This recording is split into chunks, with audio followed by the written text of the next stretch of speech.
ಮಾಡಿಸ್ತೀನಿ ಅಂತ ಹೇಳಿದ್ರೆ ಇಷ್ಟು ಲಿಸ್ಟ್ ಕೊಟ್ಟಿದ್ದಾರೆ ಶೈಲಜಾ. ಹೌದಾ? ಏನು ಈ ತರ ಪೂಜೆ ಯಜ್ಞ ಎಲ್ಲ ಮಾಡಿದ್ರೆ ಸೀಟ್ ಸಿಗುತ್ತಾ? ಹೌದು ಅಂತ ಹೇಳಿದ್ರಿ.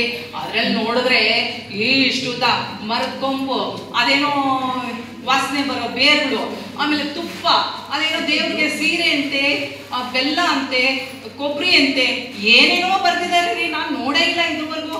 ಎಲ್ಲ ತಂದಿಟ್ಟಿದೀನಿ, ಮಾಡಿಸ್ಬೇಕು. ಹೌದ್ರಿ, ಎಲ್ಲ ಮಾಡಿದ್ರೆ MP ಸೀಟ್ ಸಿಗುತ್ತೆ. ಖಂಡಿತ ಸಿಗ್ತಾರೆ ಅಂತ ಹೇಳ್ತಾರೆ. ಬಿಡ್ರಿ, ನಿಮ್ಮ ಯಜಮಾನಿಗೆ MP ಸೀಟ್ ಸಿಗ್ಲಿ, ಒಳ್ಳೇದಾಗ್ಲಿ. ಥ್ಯಾಂಕ್ಸ್ ರೀ. ನಿಮ್ಮ ಬಾಯಾರಿಕೆಯಲ್ಲಿ ನಮ್ಮ ಯಜಮಾನರಿಗೆ ಸಿಕ್ಬಿಟ್ರೆ ನಿಮ್ಗೆ ಒಳ್ಳೆ ಒಂದು ಊಟ ಕೊಡಿಸ್ಬಿಡ್ತೀನಿ ಬಿಡಿ. ಬನ್ನಿ ಹೋಗೋಣ, ನಮ್ಮ ಇದಕ್ಕೆ ಹೋಗ್ಬೇಕು, ಲವ್ಲಿ ಲೇಡ್ಸ್ ಕಿಟಿ ಪಾರ್ಟಿಗೆ ಹೋಗೋಣ.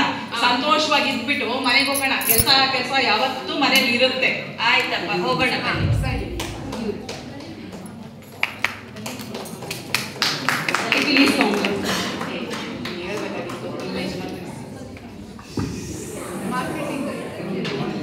ಮಾನ್ಯ ಏನ್ ಗೊತ್ತಾ, ಎಲ್ರಿಗೂ ಒಂದು ಸಂತೋಷ ಸುದ್ದಿ.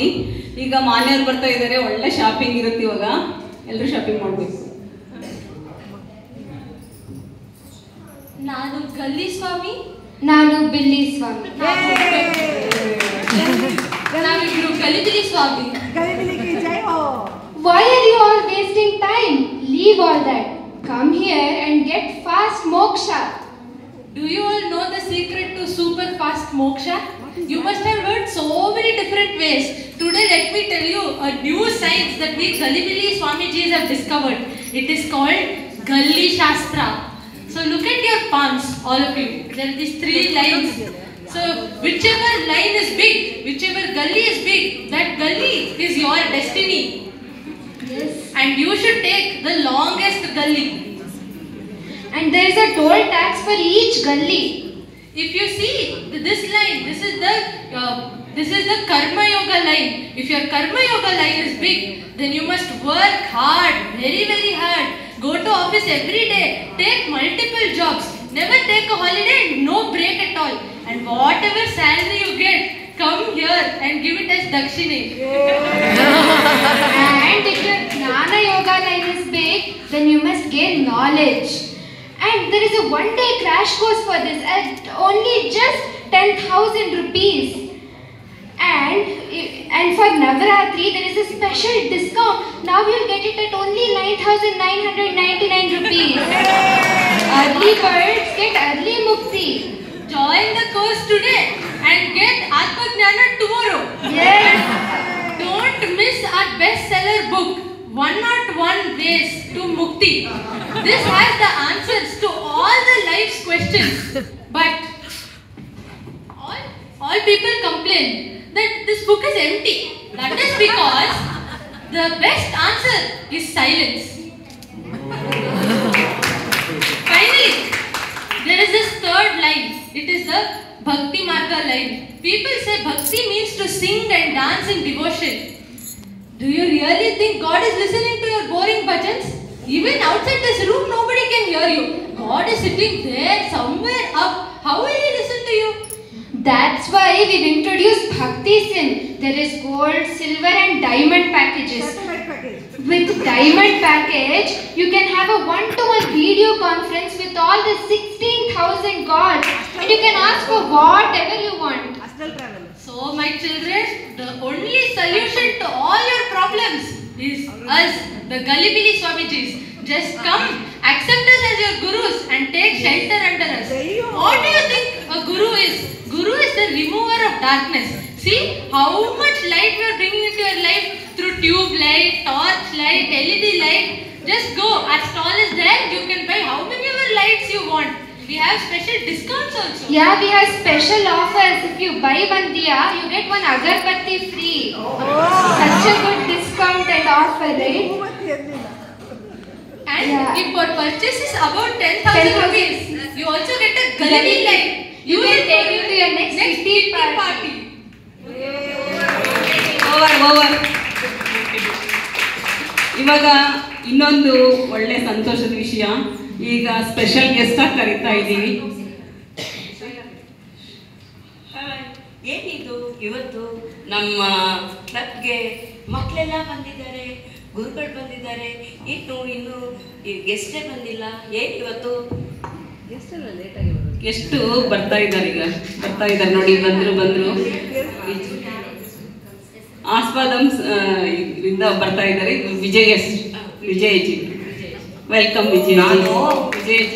ನೀವೆಲ್ಲ ಮಾತಾಡ್ತಾ ಇದ್ರಲ್ಲ, ಇಲ್ಲೇ ಪಕ್ಕದ ರೂಮಲ್ಲೇ ಟಾಯ್ಲೆಟ್ ಅಲ್ಲೇ ಇದ್ದೆ ನಾನು. ನೀವು ಮಾತಾಡೋದು ಕೇಳಿ ನನಗೆ ಸ್ವಲ್ಪ ಅಲ್ಲೇ ಇರೋಣ ಅಂತ ಅನಿಸ್ಬಿಡ್ತು. ಈಗ ಬಂದೆ ನಾನು.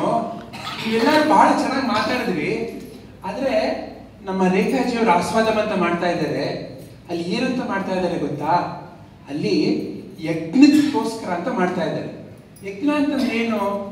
ಯಜ್ಞ ಅಂತಂದ್ರೆ ನಮ್ಗೆಲ್ಲ ಒಂದು ಕಲ್ಪನೆ ಇದೆ ಅಲ್ವಾ?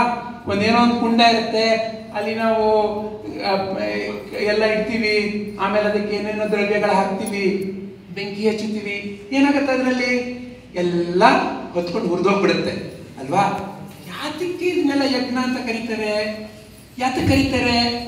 ಯಾಕಂದ್ರೆ ನನ್ನಲ್ಲಿ ಬೇಕಾದಷ್ಟು ಕಳವಳ ಇರುತ್ತೆ, ಕಲ್ಮಶ ಇರುತ್ತೆ, ಅದೆಲ್ಲ ಹುರಿದೋಗ್ಬೇಕು ಸ್ವಾಮಿ. ಅದಕ್ಕೋಸ್ಕರ ಅಂತ ನಮ್ಮ ಗುರುಗಳು ಪಂಚಮಹಾಯಜ್ಞ ಅಂತ ಹೇಳ್ಕೊಟ್ಟಿದ್ದಾರೆ. ಈಗ ನೀವು ಹೇಳಿದ್ರಿ, ಏನ್ ಮಾಡಿದ್ರಿ? ಫಿನೈಲ್ ಹಾಕ್ತೀನಿ ಅಂತಂದ್ರಿ, ಡೆಟಾಲ್ ಹಾಕ್ತೀನಿ ಅಂತಂದ್ರಿ, ಅದರಿಂದ ಆಸಿಡ್ ಹಾಕ್ತೀನಿ ಅಂತಂದ್ರಿ. ಎಷ್ಟೆಲ್ಲ ಕಲ್ಮಶ ಆಗುತ್ತೆ ಗೊತ್ತಾ ನಮ್ಮ ಎನ್ವೈರನ್ಮೆಂಟ್ಗೆ, ನಮ್ಮ ಭೂಮಾತೆಗೆ ಎಷ್ಟೆಲ್ಲ ನೋವಾಗುತ್ತೆ ಗೊತ್ತಾ? ಅದನ್ನ ಕುಡಿದು ನಮ್ಮ ಮೀನುಗಳು, ನಮ್ಮ ಪ್ರಾಣಿ ಪಕ್ಷಿಗಳು ಎಷ್ಟೆಲ್ಲ ಕಷ್ಟಪಡ್ತವೆ ಗೊತ್ತಾ? ಆ ಥರ ನಮಗೆ ಜೀವನದಲ್ಲಿ ಇರ್ಬೇಕಾ ನಾವು? ನಮ್ಗೆಲ್ಲ ಹೇಗೆ ಬರ್ತಾ ಇದೆ, ನಮ್ಮ ಪ್ರಕೃತಿ ಮಾತೆ ಎಲ್ಲಾನು ಎಷ್ಟು ಸುಂದರವಾಗಿ ಎಲ್ಲಾರ್ಗು ಅಂತ ಕೊಡ್ತಾ ಇದ್ದಾರೆ.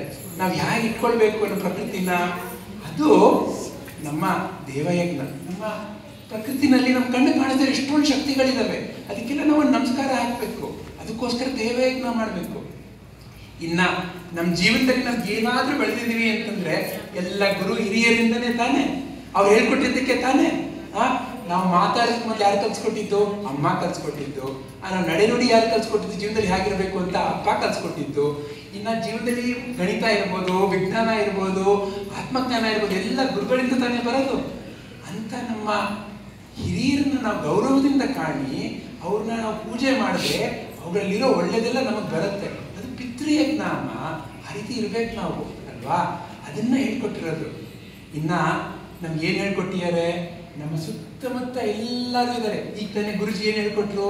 ಎಲ್ಲರಲ್ಲೂ ದೇವಿ ಇದ್ದಾರೆ ಅಂತ. ಅಂದ್ರೆ ಏನು? ಎಲ್ಲರಲ್ಲೂ ದೈವತ್ವ ಇದೆ ಅಂತ. ಅವ್ರು ಪೌರ ಕಾರ್ಮಿಕರಾಗಿರ್ಬೋದು, ಅಥವಾ ಅವರು ಆಸ್ಪತ್ರೆಯಲ್ಲಿ ನರ್ಸ್ ಆಗಿರ್ಬೋದು, ಎಲ್ಲರಲ್ಲೂ ದೈವತ್ವ ಇದೆ. ಆ ದೈವತ್ವನ ನಾನು ಯಾವಾಗ ಕಾಣ್ಲಿಕ್ಕೆ ಸಾಧ್ಯ? ಅವರೆಲ್ಲರನ್ನು ಗೌರವದಿಂದ ನೋಡಿದಾಗ ಅಲ್ವಾ? ಅದು ಮನುಷ್ಯ ಯಜ್ಞ. ಪ್ರತಿಯೊಬ್ಬರಲ್ಲೂ ಆ ದೈವತ್ವ ಇದೆ. ನಾನು ಅವರಿಗೆ ನಮಸ್ಕಾರ ಮಾಡಬೇಕು. ನಾನು ನಮಸ್ಕಾರ ಮಾಡಿದಾಗ ನನ್ನಲ್ಲಿ ನೋವು ಅನ್ನೋದೊಂದು ಇರುತ್ತಲ್ಲ, ನಾನು ಎಷ್ಟು ದೊಡ್ಡವನು ಅಂತ ಇರುತ್ತಲ್ಲ, ಅದು ಸ್ವಲ್ಪ ಕಡಿಮೆ ಆಗಬೇಕು. ಈ ಗ್ಲಾಸ್ ಇರುತ್ತಲ್ಲ, ಗ್ಲಾಸ್ ಮೂಲಕ ನೋಡ್ಬೇಕು, ನಮ್ಮ ಕಣ್ಣು ಏನ್ ಕಾಣುತ್ತೆ? ಎಲ್ಲ ಕಪ್ಪ ಕಾಣುತ್ತೆ. ಆ ಗ್ಲಾಸ್ ನಾನು ತೆಗಿಬೇಕು, ತೆಗೆದು ನಾನು ನೋಡ್ಬೇಕು ಅಲ್ವಾ?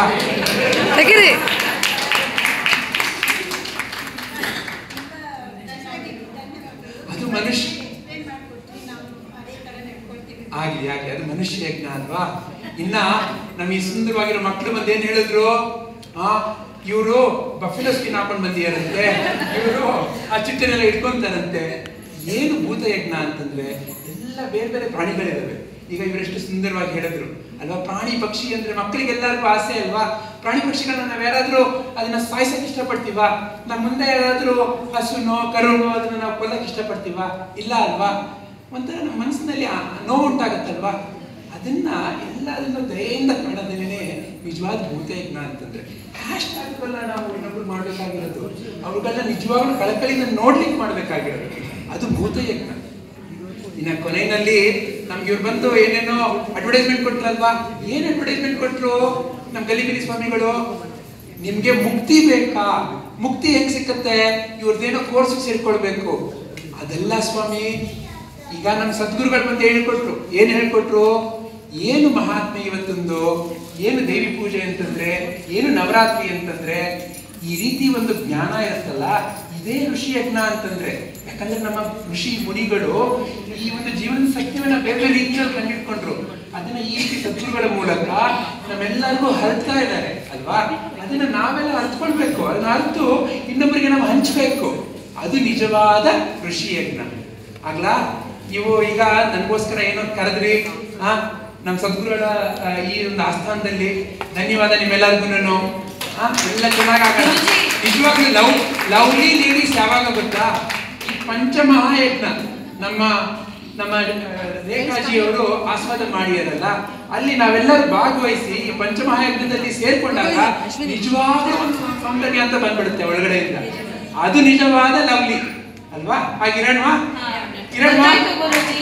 ನಾವು ಭೂತ ಯಜ್ಞ ಅನ್ಕೊಂಡ್ರೆ ದೆವ್ವ ಭೂತ ಓಡಿಸೋದೇನೋ ಅನ್ಕೊಂಡಿದ್ವಿ, ಈಗ ಗೊತ್ತಾಯ್ತು ಬಿಡಿ.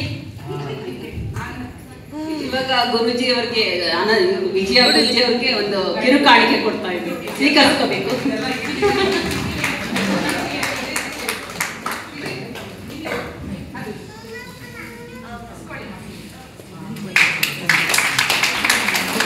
ವಿಜಯಜಿ ಅವರು